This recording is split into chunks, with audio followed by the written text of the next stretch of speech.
Lahir dengan nama Ibrahim pada masa paceklik.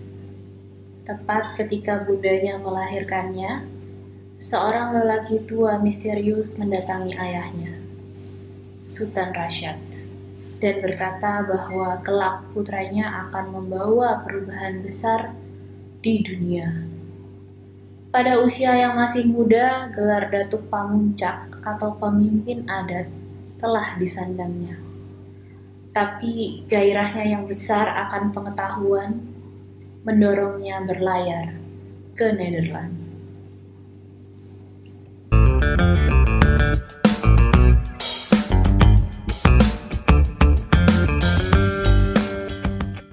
Merdeka!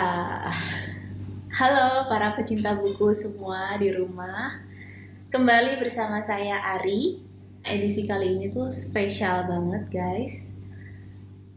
Kali ini kita bertepatan di tanggal 10 November 2020 yang juga adalah Hari Pahlawan. Nah, untuk episode kali ini saya akan mengulas tentang seorang pahlawan nasional, seorang pejuang yang sebenarnya jarang diulas ya. Maksudnya kalau di waktu dulu zaman SD, SMP, SMA kita belajar sejarah, kita pastinya udah mengenal yang namanya Insinyur Soekarno, Muhammad Hatta, kemudian Jenderal Sudirman, Ibu Kartini, Cut Nyak dan lain-lain. Bahkan Patimura juga saya masih ingat sih sedikit-sedikit ceritanya waktu belajar sejarah. Nah, ada satu sosok yang menurut saya ya, at least menurut saya itu asing karena saya belum pernah membacanya secara langsung di buku-buku pelajaran. Sosok itu adalah Tan Malaka. Ini dia. Nah, kali ini saya akan mereview sebuah novel yang berjudul Tan, sebuah novel karya Henry Teja. Nah, novel ini diterbitkan oleh penerbit Javanica dan novel ini bergenre novel sejarah. Novel ini ada 425 halaman. Nah, cukup tebal, tapi jangan takut karena menurut saya novel ini tuh beda banget sama buku sejarah di pelajaran sejarah yang kita udah tempuh waktu zaman sekolah nih. Karena seingat saya yang namanya sejarah, belajar sejarah atau pelajaran sejarah itu membosankan, bikin ngantuk, terus hafal-hafalan, terus susah ngafalinnya dan lain-lain. Tapi di novel ini nih, semua tuduhan-tuduhan atau sangkaan-sangkaan kita itu terbantahkan karena novel ini dikemas dengan sangat apik, sangat menarik, sangat engaging, dan juga dengan bahasa yang sangat indah. Mau tahu seperti apa? Eits, tunggu dulu. Sekarang saya mau jelasin dulu kenapa saya pakai bajunya PMI gitu. Kayaknya kok nggak nyambung banget ya gitu. Jujur aja karena emang bingung juga sih dengan konsep perjuangan tuh seperti apa sih gitu. Nah, jujur aja saya mau membawa ide ini ke kalian semua bahwa di zaman sekarang memang sepertinya kita udah merdeka ya, tapi kita tetap harus melakukan perjuangan-perjuangan untuk diri kita sendiri, untuk keluarga, dan juga untuk masyarakat luas. Nah, salah satu yang organisasi atau sebuah badan yang saya lihat masih meneruskan perjuangannya dari zaman penjajahan sampai sekarang adalah PMI, Palang Merah Indonesia. Nah, ini adalah salah satu penghargaan saya juga untuk PMI karena PMI ini sangat berperan di kehidupan kita dalam situasi sesulit apapun, bencana alam, kecelakaan, kebakaran, dan lain-lain. PMI selalu terdepan, para relawannya selalu sigap membantu kita, dan juga PMI ini punya banyak program nih guys, salah satunya adalah donor darah. Nah, kalau kalian ingin mencoba berjuang, melakukan perjuangan, mencontoh para pahlawan yang telah mendahului kita, tapi bingung nih, aku ingin berjuang untuk masyarakat banyak, untuk orang lain, gimana ya caranya? Salah satunya adalah donor darah. Itu gratis, kita kadang dikasih susu atau roti gitu ya di PMI, dan itu akan sangat membantu menyelamatkan nyawa saudara-saudara kita yang bahkan mungkin tidak kita kenal.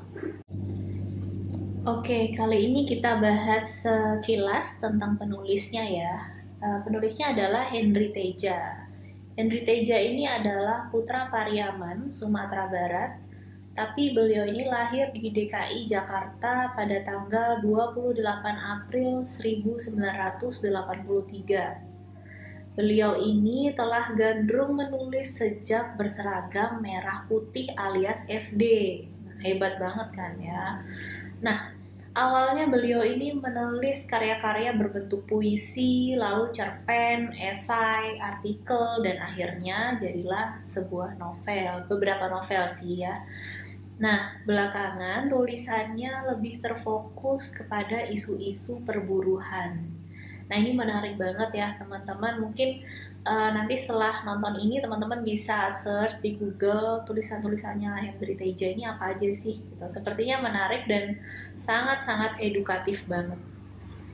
Nah, beberapa tulisannya udah disiarkan di berbagai media massa baik cetak maupun online. Beberapa karya lelaki keturunan Minangkabau ini pernah menyabet juara dalam berbagai event menulis tingkat daerah maupun nasional. Nah, ada satu hal yang menarik ya. Mas Henry Teja ini juga menyebut dirinya sebagai pengagum Tan Malaka atau yang bisa disebut Tanis. Nah, di awal tadi kita udah ceritakan kan ya bahwa nama asli dari Tan Malaka ini adalah Ibrahim dan nama lengkapnya sebenarnya adalah Sultan Ibrahim Gelar Datuk Sultan Malaka. Beliau ini tanggal lahirnya masih diperdebatkan sih sebenarnya. Cuman tempat kelahirannya sekarang dikenal dengan nama Nagari Pandam Gadang Suliki. Sekarang ini masuk Gunuang Omeh, 50 kota Sumatera Barat. Jadi beliau ini dari Sumatera Barat. Nah, beliau ini kenapa sih kok bisa disebut Tan Malaka gitu. Nah, ini tuh ada sejarahnya juga dan dijelaskan di buku ini.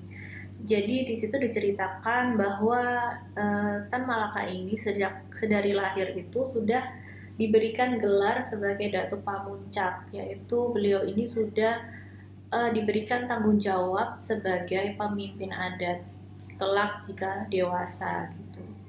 Namun gairahnya untuk terus melanjutkan pendidikan terpaksa mengirimnya ke negeri Belanda gitu, ke Nederland.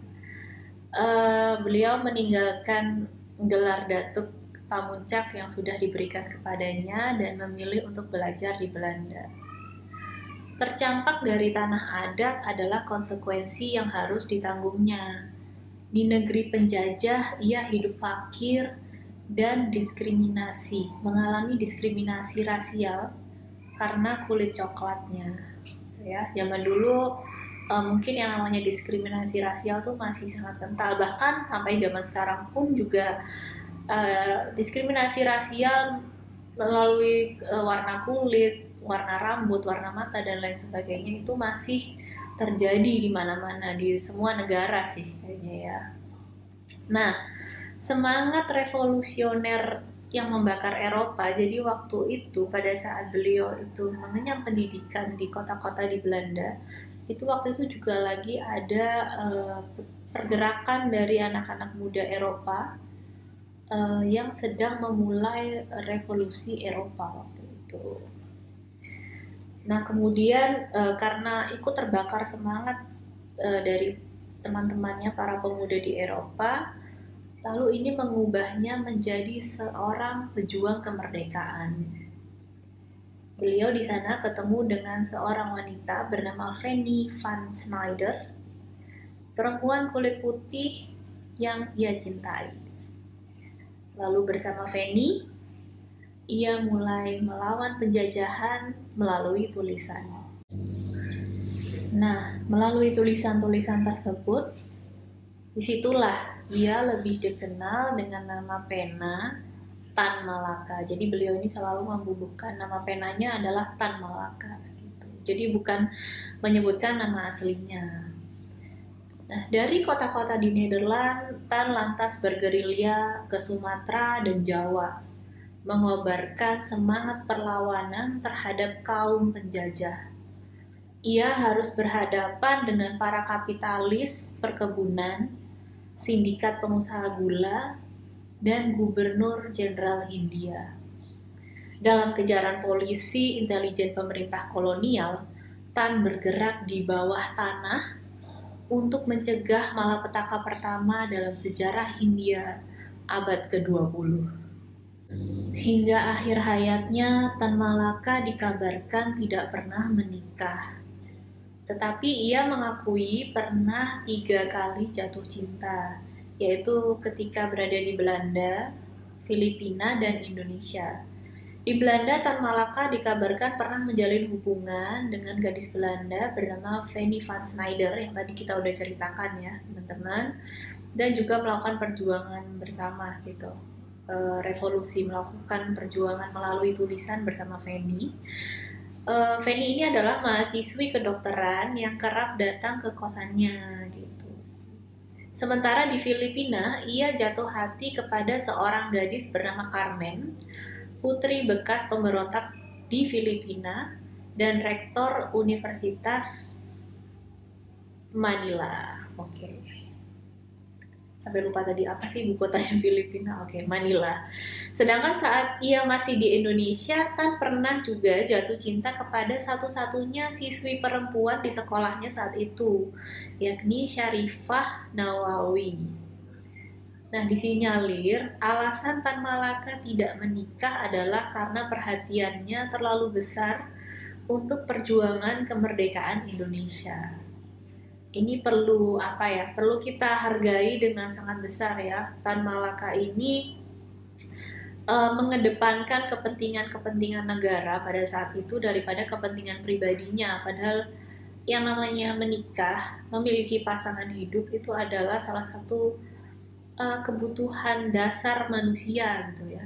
Nah, pada saat itu beliau itu di sini juga di buku ini diceritakan dengan sangat detail gitu ya. Apa sih yang perasaan-perasaan seperti apa sih yang membuat beliau itu tidak memilih untuk tidak menikah gitu. Salah satunya adalah untuk tetap menjaga fokus dirinya untuk terus berjuang sampai Indonesia merdeka. Dan juga yang kedua untuk menjaga orang-orang yang ia cintai. Karena beliau ini selalu dikejar-kejar gitu ya, karena melakukan perjuangan-perjuangan di bawah tanah, beliau ini selalu dikejar-kejar oleh polisi intelijen kolonial gitu. Dan beliau tidak ingin membawa-bawa pasangan yang ia cintai untuk hidup bersama dengan ancaman-ancaman tersebut. Gitu. Nah, pada 21 Februari tahun 1949, Tan Malaka dieksekusi mati oleh Suradi Tekebek, orang yang diberi tugas oleh Letnan II Sukoco dari Batalion Sikatan Divisi Brawijaya. Setelah dieksekusi, ia dimakamkan di tengah hutan dekat markas Sukoco. Saat itu kematiannya itu tidak dibuatkan laporan maupun tidak ada pemeriksaan lebih lanjut. Kalau ditanya kesan sama moral story waktu ngebaca buku ini tuh campur aduk ya pas. Jadi buku ini tuh ditulis dengan sudut pandang orang pertama. Jadi seolah-olah yang menulis ini adalah Tan Malaka, seolah-olah ini adalah buku hariannya gitu. Kesannya tuh cukup mengaduk-ngaduk perasaan. Seperti yang saya udah bilang tadi, buku ini tuh buku novel sejarah, tapi benar-benar nggak kayak baca buku sejarah gitu. Jadi ini sangat mengalir, ceritanya sangat mengalir. Kita bisa memvisualisasikannya di otak tuh sangat real, sangat puas gitu, sangat detail gitu. Dan juga di sini digambarkan banget yang namanya perasaan-perasaan dari seorang Tan Malaka. Dan itu membuat saya tuh sampai nangis gitu waktu ngebaca buku ini gitu. Bahkan sekarang waktu nginget-nginget itu sampai terharu juga sih gitu. Jadi banyak banget yang kita bisa pelajari dari seorang Tan Malaka, dan ini dipaparkan dengan sangat indah. Tulisan Henry Teja ini jujur sangat indah bahasanya, menggunakan bahasa Indonesia yang puitis tapi mudah dimengerti, dan juga sangat mengalir, sangat menyentuh jiwa gitulah aku bisa bilang. Jadi ini buku yang sangat bagus sih. Ini adalah buku sejarah yang paling bagus yang pernah aku baca. Salut untuk Mas Henry. Karena dengan kepuasanku ini aku akan memberikan rating 4,5 untuk buku Tan Malaka ini. Dari buku Tan, sebuah novel dari Henry Teja. Ya itu tadi sih, kita merasa tergugah gitu ya, untuk gila ya, kita tuh dilahirkan di zaman yang udah modern, di saat Indonesia udah merdeka. Tantangan kita saat ini tuh ya sebenarnya hanya belajar gitu, hanya memperbaiki diri, belajar setiap hari. Perjuangan kita di negara ini tuh ya sudah sangat dipermudah oleh para pahlawan yang sudah mendahului kita, para pejuang-pejuang kemerdekaan, termasuk Tan Malaka. Jadi marilah kita tetap semangat, tetap melakukan apapun yang kita bisa, di bidang apapun kita tetap belajar. Kita tetap belajar itu bukan selalu dari buku pelajaran gitu ya, bukan selalu dari akademis gitu. Jadi belajar itu macam-macam, termasuk kita belajar menghargai orang lain, belajar untuk membuat orang lain senang, dan lain-lain. Jadi hal-hal simpel dalam hidup ini sangat berarti gitu. Ketika kita baca buku tentang Tan Malaka ini, kita dihadapkan pada keadaan masa lalu yang sangat menyedihkan gitu ya, sangat kayak nggak kebayang gitu, gimana ya kalau itu aku yang hidup pada waktu itu gitu, apakah aku bisa survive Bapak Tan Malaka gitu, apakah aku bisa sesemangat itu, apakah aku bisa memiliki harapan-harapan di tengah situasi yang hopeless gitu. Jadi satu hal yang penting, jangan putus asa dan jangan pernah kehilangan harapan. Sampai jumpa di review-review berikutnya. Jangan lupa subscribe channel 5 Buku untuk terus mengetahui review-review buku yang akan kita tayangkan, dan juga diskusi-diskusi buku di tiap minggunya. Dan jangan lupa juga buat cek dan follow IG kita @5buku, karena di sana kita nanti akan ada review-review buku singkat, juga ada rekomendasi, dan juga akan ada update-update terus tentang apa yang akan kita upload, kita post di YouTube 5 Buku. So, terima kasih buat teman-teman semua yang udah mengikuti review buku kali ini. Jaga kesehatan, jangan lupa selalu pakai masker kalau keluar, terus cuci tangan pakai sabun, dan juga kalau misalkan lagi di luar pakai sanitizer, dan jaga jarak, karena itu adalah salah satu bentuk perjuangan kita semua untuk melawan COVID-19, untuk merdeka supaya Indonesia ini bebas COVID-19 dan kita bisa kembali berkumpul kayak dulu lagi, nongkrong-nongkrong, melakukan acara-acara, review buku bareng-bareng, conference, dan lain-lain. Okay? See you guys. Bye-bye.